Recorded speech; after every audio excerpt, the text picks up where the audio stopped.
Lidová píseň žije především díky těm, kdo ji s láskou předávají dál. Skupina zpěváčků vedená Irenou Valachovou se vám představí s těmito písněmi. Na salaši ztratila se slanina. Tuhle písničku zaspívají děti z přípravky Pítešanů.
A teď nám zaspívá Julie Krejčí písničku Náš kohoutek kokrhá.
Naša dívka v posteli ještě se přikryje.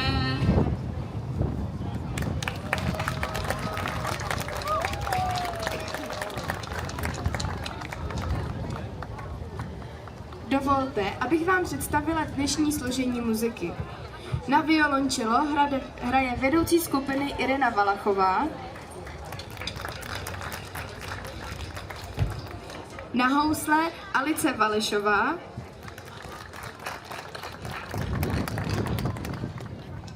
na akordeon Stanislav Voborný a na klarinet Tomáš Čapka.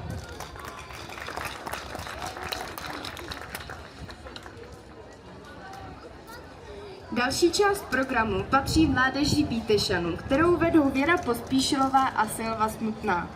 Pásmo, nesoucí název Myslivec, přináší mozaiku písní a tanců inspirovaných světem přírody. Myslivec byl v lidové písni častou postavou, někdy váženým hospodářem lesa, jindy mládencem, kolem kterého se točí nejedná dívčí písnička. Pásmo hudebně doprovodí muzika Pítešanů a pěvecký sbor ve složení Anička a Veronika Jirglovy, Iveta a Lenka Chmelíčkovy.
Přípravka národopisného souboru Bítešan sdružuje děti od 1. do 4.